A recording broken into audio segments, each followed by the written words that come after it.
Order, please. Order. Thank you for not muting the mic. God bless. Finita. Are we done? Are you done? Not done? All right. The Honourable Member for St. Oh, man, this shit is funny today. Mr. Speaker, La Presse described this morning the fiasco that is the CARM application by the Border Services Agency. CARM is like ArriveCan. Jesus, this guy fell out of the 1920s. Look at that. $300 million and counting. Just like with ArriveCan, the CBSA is also behind its development. Just like with ArriveCan, the Coradix firm, now suspended from public tenders, had a small contract in this. In short, a new app, same fiasco, same people in charge, same government. What is the minister doing to get the agency back in order? It's the Wild West there. The Honourable Minister of Public Safety. Mr. Speaker, we understand very well the concern of exporters and other Canadian businesses that deal with the Border Services Agency. That is why we have delayed an aspect of the implementation of the application. I'm fully aware of the concerns, and I will ensure the Border Services Agency proceeds in the right way. The Honourable Member for Saint-Hyacinthe-Bagotte. The CARM application is like ArriveCan, a money pit. What's more, it's like Phoenix. It doesn't work. It's a total disaster. It's serious because it's supposed to collect customs duties at the Canada-U.S. border. $3.5 billion flow across the border every day. Imagine the mess if the application doesn't work. That's why, back in March, the International Trade Committee was already asking the agency for documents, including their contingency plans. It's now June, and we've received nothing. Will the minister force the agency to provide the documents so that we can correct this fiasco? Mm-hmm. The Honourable Minister of Public Safety. Mr. Speaker, of course, I will ensure the agency provides the committee with all of the appropriate documents, the documents requested. I've also had a number of discussions with the Border Services Agency in order to ensure the scenario our colleague is talking about doesn't happen, and I will continue to do this work myself with the Border Services Agency. The Honourable Leader of the Official Opposition. Here we go. Mr. Speaker, I know that the Liberals are demanding I stop asking questions. I can understand why, because the Finance Minister's gone into hiding and stopped answering them. She's claimed that no one except the rich is 0.13% will pay any new tax. But the greatest university economist in Canada, Jack Mintz, has reported that 1.25 million will pay. But let's not dispute who's right or wrong. Will the minister accept an amendment to her bill to ensure that not a single plumber will have to pay any extra taxes under this proposal? The Honourable Deputy Prime Minister, Minister of Finance.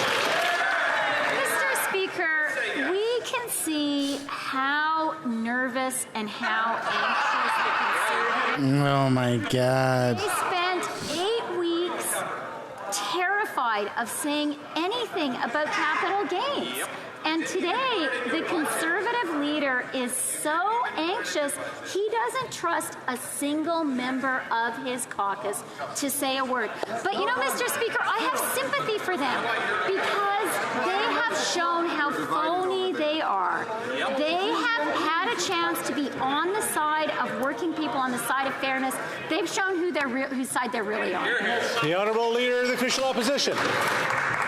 Will the Finance Minister exempt all carpenters from her tax increase? Yes or no? The There you go. Minister of Finance, Deputy Prime. He's just going to make a fool of her now.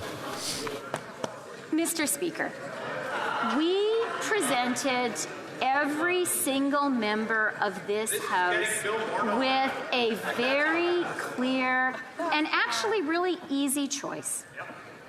Do you think someone who makes their salary, like that person in Carleton, whose only income is their wage, who's making $58,000 a year, do you think they should pay tax at a higher marginal rate than someone earning capital gains of more than $250,000 a year? It's not complicated, but it's complicated for them. The Honourable Leader She's of the Official rotten. Opposition.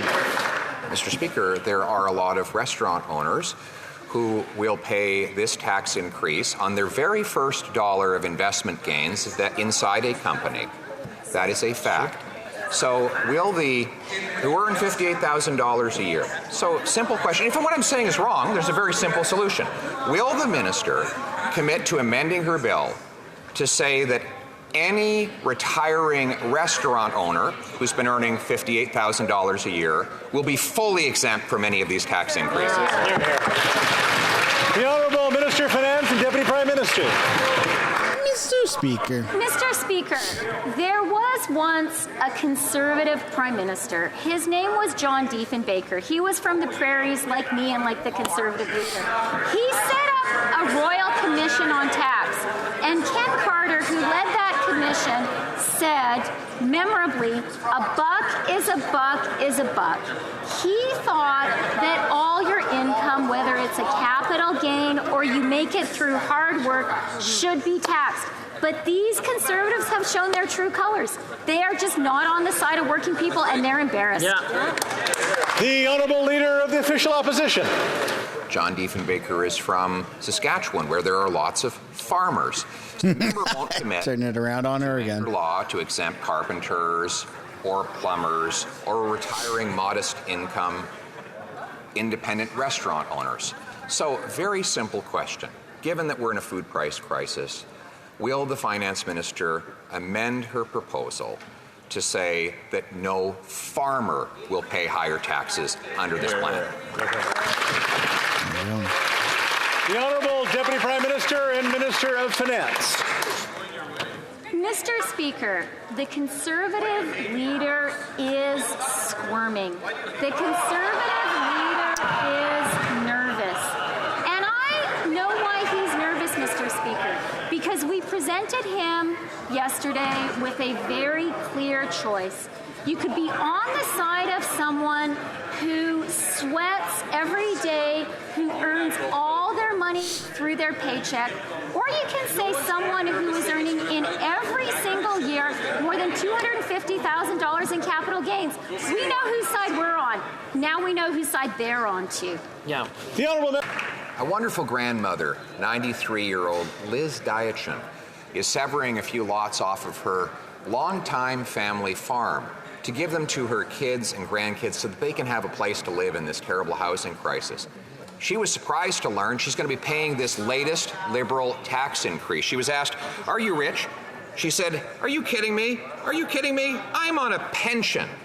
Mr. Speaker, will the finance minister amend her bill so that low-income grandmothers who are passing on a little bit of land for their kids to live on will not be hit by this tax increase? Nah, she don't care, man. Finance Deputy Prime Minister. Mr. Speaker, I want to share another quote.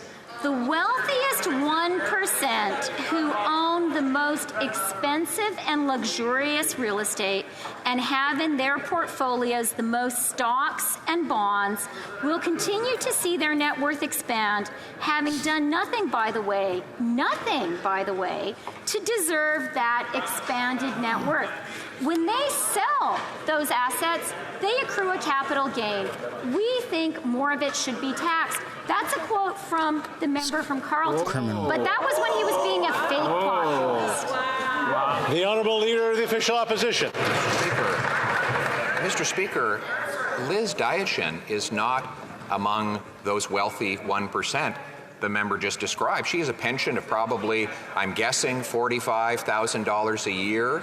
She's a grandmother who's simply trying to sever off a few lots so that her kids and her grandkids can have a place to live. Those lots have enough value that they will be hit by capital gains tax, and they're over $250,000. So she will pay this. She will pay us the 66% tax. So very simple question. Will the minister amend the law so that this wonderful grandmother does not have to pay higher taxes? The Honourable Deputy Prime Minister and Minister of Finance. Mr. Speaker, I think the Conservative leader is a little bit confused because he seemed to think that those were my words I quoted. I was, in fact, quoting him. I was So even if you've said about the that, he's not voted for that right now. and their stock portfolios and luxury real estate. But that was back when the Conservative leader was pretending to be a friend of working people. He was pretending to be on the side of the little guy. Yesterday, we learned that is just not true. But we are on the side of fairness. The Honourable Leader of the Official Opposition. Mr. Speaker, it is true that this government has unjustly enriched the wealthiest 1% with their inflationary policies. Themselves. So let's just make sure that no one else pays the bill for that. Will the minister accept an amendment to her proposal to ensure that the 99% of lowest income earners do not pay this tax increase, so this wonderful grandmother does not have to pay the bill? The Honourable Government House Leader. The leader opposite has spent the entire question period talking about electricians and farmers and fishers. Yeah, that's right. That's right. Why does he say that like it's a bad thing? Drop some W's in the chat. What a moron. What a moron. Absolutely. Talking about regular Canadians. Yup. That's what it's about.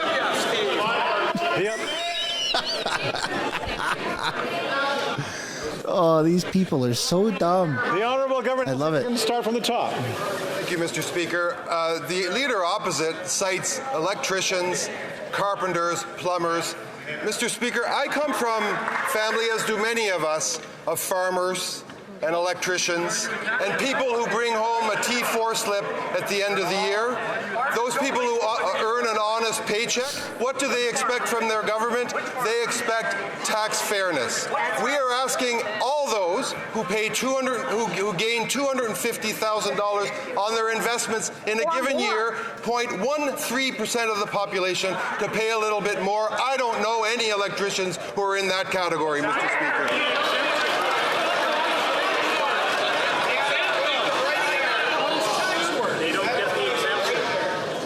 The Honourable Leader of the Official Opposition. Well, if that were true, then they would be prepared to put in writing in the law that no farmer, fisher, or electrician will pay any new tax under this increase. Will they?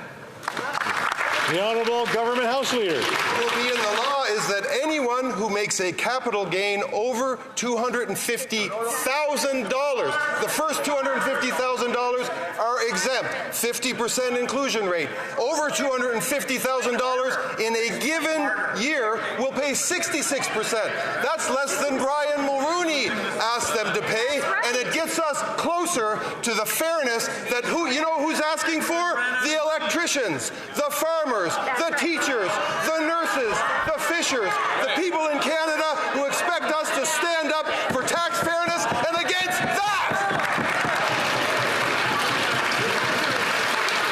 Look at them. They're so uncoordinated. Half of them are up, half of them are down.